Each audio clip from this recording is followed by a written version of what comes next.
guys, samahan niyo ako guys at magsusunog tayo ng tubuan guys. Ayan guys, oh.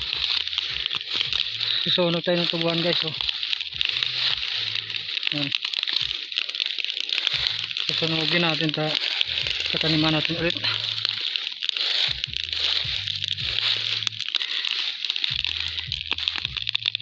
Ayan guys.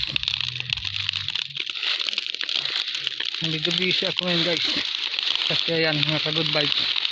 Ginagawa ko.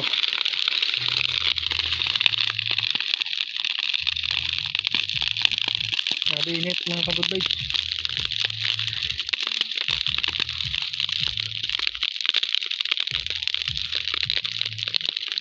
Yun o. Sa mga ka-good vibes.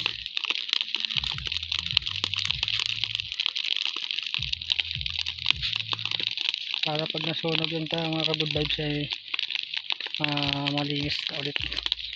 Tataniman natin ulit. Grabing init mga ka-good vibes. Nakagawa pa natin dyan. Grabing init. Ayun. Dahan-dahan lang sa pagsunog mga ka-good vibes.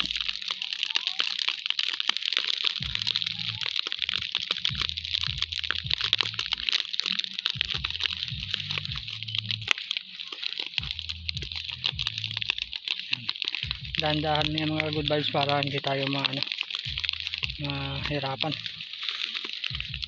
Kasi parang uulan na oh, mga good vibes oh. Parang uulan na. Kaya sinunog na natin para mabilis. Yan.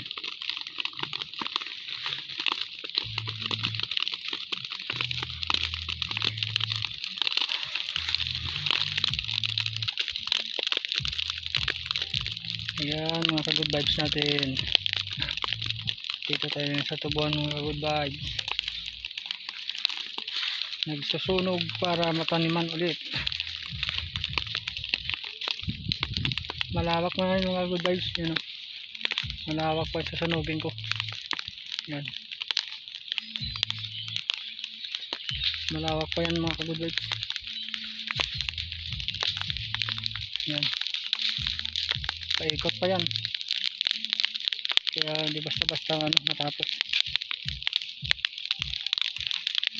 Yan. Yan pa lang yung sunog natin oh. Yan. Pero matatapos nito maya-maya. Mga isang oras pa siguro.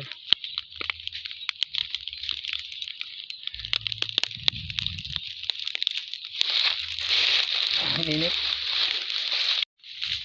Yan yung kagwapo si mama ko yan 66 years old na yan mga kagwapo, pero kasama ko pa din yan sa pagtatrabaho dito sa tubuan. Yan mga kagwapo, enjoy tayo sa panonood kung anong ginagawa natin. Gwapong Pinoy.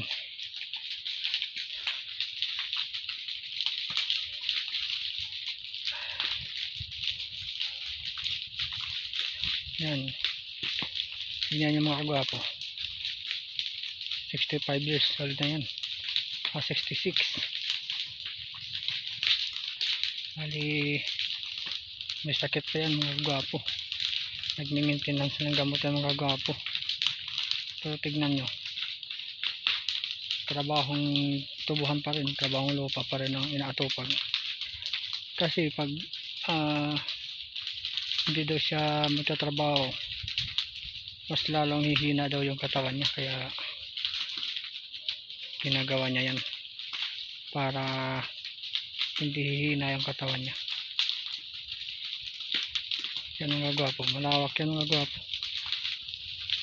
Yan.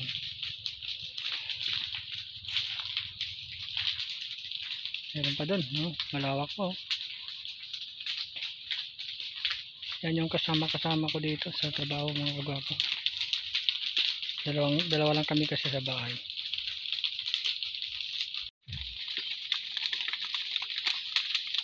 Yan yung good vibes. Grabe yung init. Good vibes. Mga kagwapo natin, grabe. Sinusunog natin ngayon.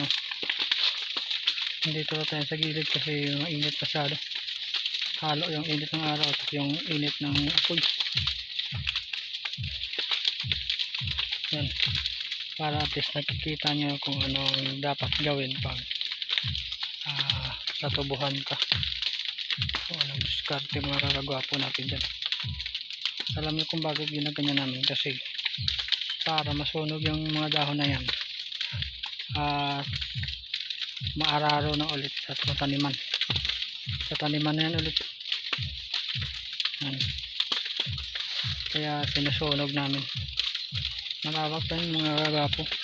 Nandun pa sa kabila, meron pa dun. Nahabol namin kasi parang ulan. Yan. Hindi lang diskarte dyan mga kagapo. Pagkatapos ng sunog is tataniman ulit. Yan. Pag nilagay ka dyan sa gitna mga kagapo ay malilipton ka dyan.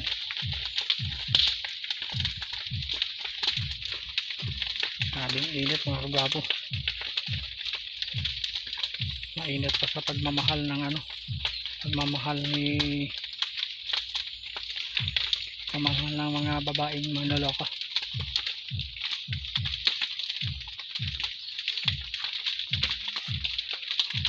Sabi